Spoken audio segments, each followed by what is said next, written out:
많이 받으십시오.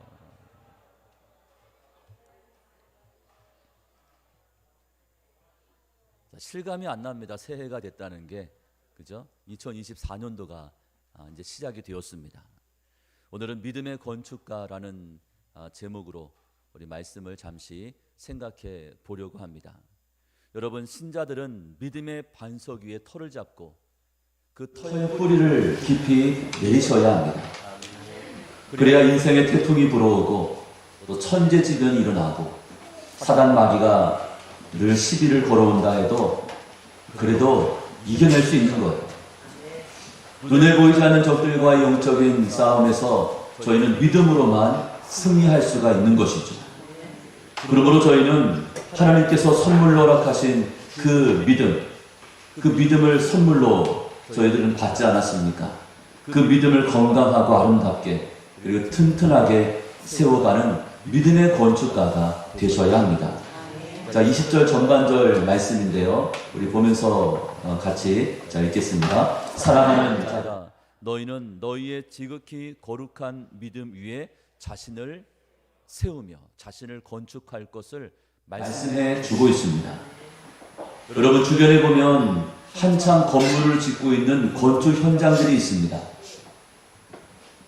이제 내년이면 저희 교회 이제 올해죠. 올해 보면 교회 주변에도 이제 아파트 공사가 시작이 될 것입니다. 한 4년 걸린다고 합니다. 엄청 시끄럽겠죠. 먼지도 날리게 될 것이고 또 덤프 트럭들이 드나들기 때문에 위험하기도 할 것입니다.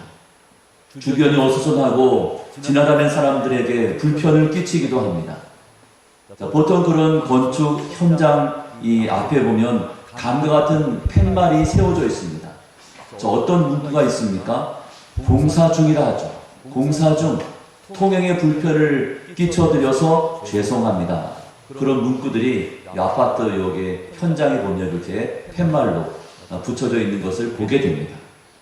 자, 이런 문구도 눈에 띕니다. 빠른 시일 내에 공사를 마무리하겠습니다. 그때까지 참아주시고 기다려주시면 감사하겠습니다. 그런 내용의 문구도 붙어 있는 것을 봅니다. 여러분, 저희도 믿음의 관점에서 보면 영적인 공사 중에 있는 줄로 믿습니다. 완성된 모습이 아니잖아요. 날마다 지어져가는 그런 공사적인 모습인 것을 저희는 기억해야 하는 것이죠. 저희 모습은 완벽하지가 않습니다. 미숙함이 있습니다.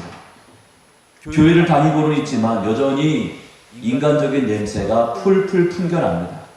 교회를 다니는 사람이라 하지만 안 다니는 사람들과 별반 다를 바가 없는 것처럼 보여지기도 합니다. 실수투성이 있죠. 직분을 받았다 하지만 직분자라고 하지만 직분자라 해서 특별히 뭐 더 나아진 모습도 있는 것도 아닙니다. 다른 사람에게 5만 가지 상처를 입히고서도 뻔뻔하기가 그지없습니다. 자, 그럼에도 불구하고 나 또한 공사 중에 있기 때문에 저희는 서로에게 이런 반응을 보여야 합니다. 공사 중이시군요. 잘 지어질 것을 응원하며 기도합니다. 그런 반응들을 서로에게 보이셔야 합니다. 아, 공사 중이시군요. 조금 미숙한 모습이 보이면, 조금 인간적인 모습이 보이면 그때 여러분 화를 내거나 미워하지 마시고 대신에 아, 공사 중이구나. 지금 지어져가는 과정 중에 있구나. 그렇게 생각하면서 응원해주고 기다려주고 참아주는 겁니다. 여러분, 그렇게 될 수 있기를 축복합니다. 여러분, 공사 중인 저희 사이엔 이런 말들이 오가야 합니다. 한번 따라해 보겠습니까? 죄송합니다. 죄송합니다. 감사합니다. 감사합니다. 기대합니다. 기대합니다. 응원합니다. 응원합니다. 이런 말들이 우리 안에 서로 오가야 된다는 거죠. 네가 왜 그랬냐, 네가 잘났냐, 내가 잘났냐, 네가 못했냐, 이걸 따지지 말고 나도 공사 중이고 그 사람도 공사 중이고 서로에게 미숙한 모습이 다 있는 것이기 때문에 죄송합니다, 감사합니다, 기대합니다, 응원합니다, 이 같은 말들을 서로 주고받을 수 있는 그런 영진의 모든 성도들이 될 수 있기를 축복합니다. 자, 그렇다면 믿음의 건축가에게 필요한 덕목이 무엇일까요? 믿음의 건축가는 무엇에 집중해야 합니까? 첫째, 믿음의 건축가는 성령으로 기도해야 합니다. 20절 하반절 말씀에 보시면 자, 무엇으로 기도하라고 했습니까? 성령으로 기도하라고 말씀합니다. 성령으로 기도한다는 것은 성령을 의지하면서 기도한다는 뜻입니다. 내 힘으로 기도하는 것이 아니라 성령의 힘을 의지하여 기도하는 것이죠. 내 힘으로 기도하다 보면 기도가 힘들어집니다. 그죠? 내 힘 가지고 기도하다 보면 한계가 있습니다. 기도가 점점 짧아집니다. 힘이 드니까. 또 기도 시간이 즐겁지 않습니다. 고역입니다. 기도로 나아가는 그 발걸음이 가볍지가 않고 무겁습니다. 자, 반면 성령으로 기도하면 어떻습니까? 성령의 이끌림을 받기 때문에 기도 시간은 점점점 길어집니다. 벌써 이만큼 내가 기도했어? 1시간이 금방 지나갑니다. 힘이 드는 것이 아니라 기도함을 통해서 새 힘을 공급받습니다. 새 힘을 공급받게 되니까 어떻습니까? 기도하는 그 시간이 기다려지는 거죠. 그 기도 시간을 사모하게 됩니다. 이것이 성령으로 기도하는 것입니다. 여러분, 성령으로 기도한다는 것은 내 뜻대로가 아니라 하나님의 뜻대로 기도하는 것을 말합니다. 예수님의 겟세마네 기도를 여러분 기억하십니까? 예수님 십자가를 앞둔 상황에서 이런 기도를 드렸습니다. 나의 원대로 마시옵고 아버지의 원대로 하옵소서. 내 뜻대로 되는 것을 원치 않습니다. 하나님의 뜻대로 되는 것을 원합니다라고 우리 주님 하나님 앞에 기도하신 거죠. 여러분, 저희가 먼저 기도해야 하는 하나님의 뜻을 마태복음 6장에서는 이렇게 기록하고 있습니다.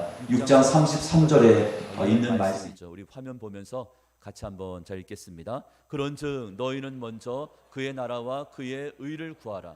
그리하면 이 모든 것을 너희에게 더하시리라. 여러분, 올 한 해 동안에 여러분 기도할 때 가장 먼저 기도할 것은 나의 건강, 또 나의 가정, 나의 가족들, 이걸 먼저 구하지 마시고 대신에 하나님의 나라와 의를 먼저 구하십시오. 하나님께서 기뻐하시는 것을 먼저 기도하십시오. 그 다음에 내 것을 기도해도 늦지가 않습니다. 주님 것을 먼저 기도하면 주님은 우리의 필요들을 아시기 때문에 내가 미처 기도하지 못했다 할지라도 하나님 알아서 우리 가운데 응답해 주시고 필요들을 채워주신다는 사실입니다. 여러분, 저희 삶에 먹고 사는 문제들, 또 육신적인 문제는 주님께 일단 맡겨두시고 그 대신에 하나님의 나라와 의를 먼저 구할 때 하나님은 저희의 삶을 책임져 주신다는 거죠. 자, 두 번째 믿음의 건축가는 지킬 것을 지켜야 합니다. 자, 무엇을 지켜야 할까요? 첫째는 믿음을 지켜야 합니다. 여러분, 세상 살면서 믿음 지키는 거 어떻습니까? 자, 쉽습니까? 어렵습니까? 쉽지가 않습니다. 내가 가만히 있는다고 해서 믿음을 지킬 수 있는 것이 아니죠. 세상 가운데 살며 믿음을 지키는 것은 너무나 어렵습니다. 디모데후서 4장 7절에 바울은 이런 고백을 합니다.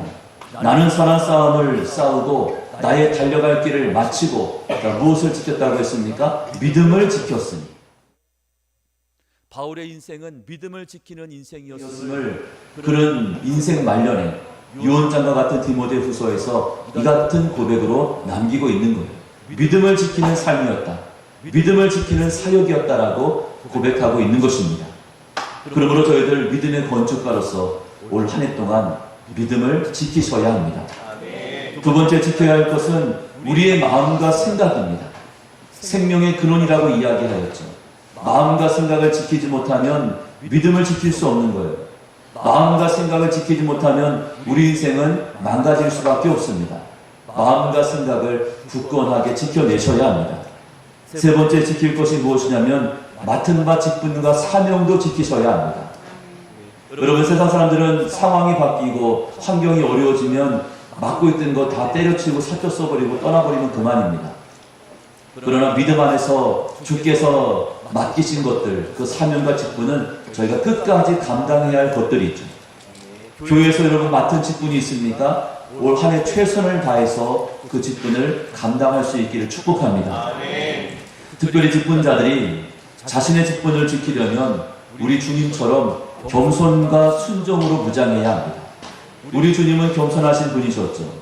우리 주님은 순종적인 분이었습니다. 겸손과 순종이죠.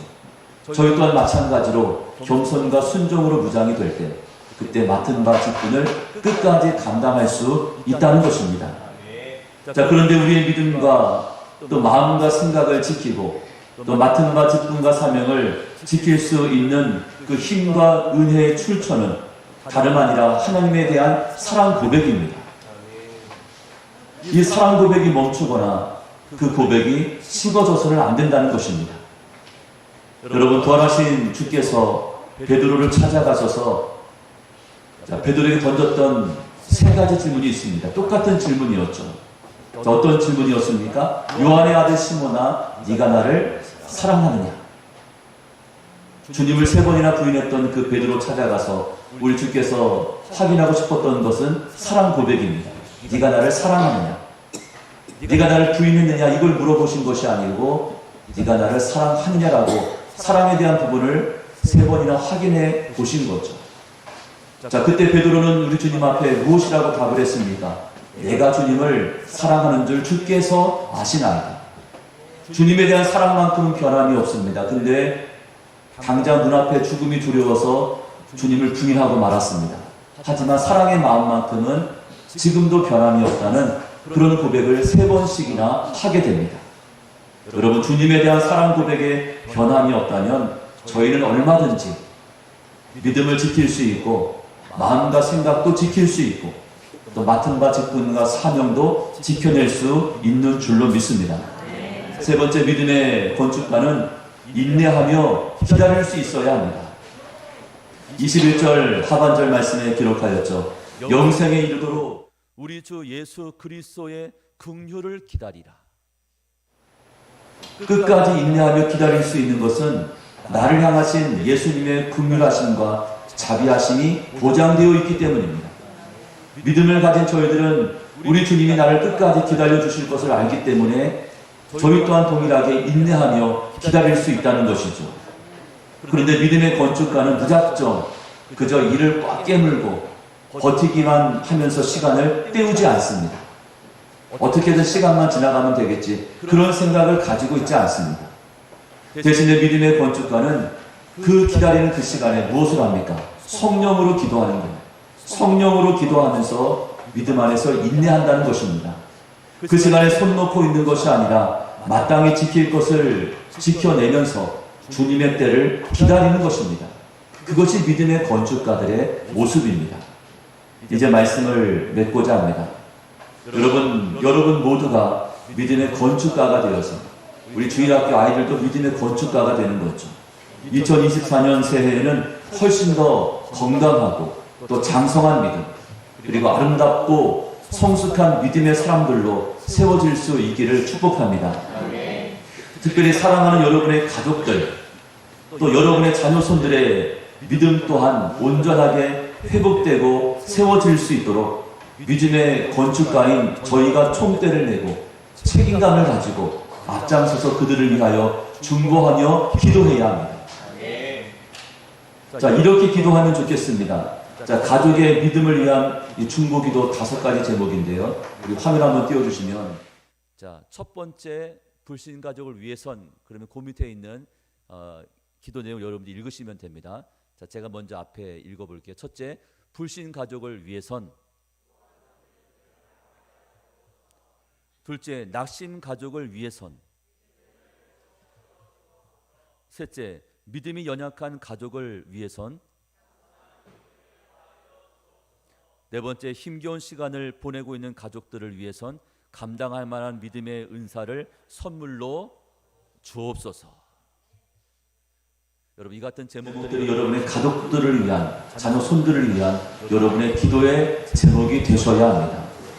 지금까지 믿음을 가지지 못한 그런 가족들이 있습니다. 그분들을 위해서 뭐라 기도합니까? 구원 얻는 믿음을 허락하여 주옵소서. 그 믿음을 선물로 받아야 된다는 거죠. 또한 낙심해서 주님을 떠나 있는 가족들이 있습니다. 한때 열심히 믿음 생활했었는데 지금은 낙심하여 상처받아 주님을 떠나 있는 그런 권속들도 있죠. 자, 무엇이라 기도합니까? 그 믿음을 회복시켜 주옵소서. 회복을 위해서 기도하셔야 됩니다. 세 번째, 믿음이 연약한 가족들이 있습니다. 한평생 교회를 다녔음에도 불구하고 여전히 어린아이 믿음에 머물러 있는 그런 분들도 있죠. 자, 무엇이라 기도합니까? 장성한 믿음을 더하여 주옵소서. 어린아이 믿음에서 이제는 장성한 믿음의 관계로 나아가기를 원한다고. 여러분, 그렇게 여러분 기도하셔야 됩니다. 또한 보면 지금도 힘겨운 시간들을 보내고 있는 그런 가족들도 여럿이 있습니다. 자, 무엇이라고 기도합니까? 감당할 만한 믿음의 은사를 선물로 허락해달라고. 믿음 가지고 천상 감당해야 하는데 그 감당할 수 있는 믿음을 더해달라고, 그 은사를 더해달라고 여러분 기도할 수 있기를 간절히 축복합니다. 자, 특별히 여러분의 자녀손들뿐 아니라 우리 교회 학교에 속한 유초등부와 우리 중고등부, 그리고 청년들, 이 형제 자매들 또한 저희의 믿음의 자녀들입니다. 자, 믿으십니까? 여러분이 낳은 그 자식들만 자식이 아니라 한 믿음의 공동체 안에서 한 믿음 가지고 믿음 생활하고 있는 우리 교회 안에 있는 모든 자녀들, 그들 또한 저희의 믿음의 자녀들이죠. 올 한 해 저희 교회의 표 주제는 옆에 현수막 새로 이제 바꿔 달았는데, 자, 2024년도 자, 교회 표가 무엇이냐면, 저 뭐라고 되어 있습니까? 다음 세대를 부흥케 하소서. 여러분, 다음 세대는 우리 유초등부 주일학교, 또 중고등부 학생들, 그리고 청년들이 해당이 됩니다. 우리 영진교에 속한 우리 주일학교 아이들, 또 우리 중고등부 학생들, 또 우리 청년들, 이게 다음 세대입니다. 2024년도에는 이 다음 세대, 우리 믿음의 자녀들을 하나님 부흥케 해달라고, 심령의 부흥을 먼저 허락해 주시고, 그 다음에는 양적으로 수적으로도 하나님 부흥케 해달라고. 이것이 올 한 해 저희 교회 표요이고 주제이고 기도 제목입니다. 여러분, 믿음의 귀한 자녀들이 믿음 안에 승리하여서 믿음 안에 성장한 자가 되어서 우리 영진교회 기둥 같은 일꾼들로 든든하게 세워져 갈 수 있기를 주의 이름으로 축복합니다. 여러분, 유초등부 주일학교가 다 나오면 15명 됩니다. 지금 한 11명, 오늘도 11명, 예. 다 나오면 15명 됩니다. 우리 중고등부 다 나오면 11명 됩니다. 우리 청년부 다 나오면 군대 간 아이들 이제 올해 한 2명 제대하는데, 제대까지 다 하면 한 13명 됩니다. 14명 됩니다. 한 40명 됩니다. 다음 세대가 한 40명 됩니다. 우리 작년부가 한 80명 출석하니까 절반입니다. 다음 세대가. 소망이 있지 않습니까? 올 한 해 배가 부흥하고 내년도 또 배가 부흥하면 하나님께서 영진을 통해서 믿음의 귀한 자녀들이 잘 자라가서 주께서 귀하게 도로 사용하시는 우리 영진교회가 될 줄로 믿습니다. 내 자녀인 줄로 알고 나에게 맡겨주신 믿음의 자녀들인 줄로 믿고, 여러분 그렇게 관심을 가지고 기도해 주시고 또한 그들을 격려해 주실 수 있기를 주의 이름으로 축복합니다. 여러분,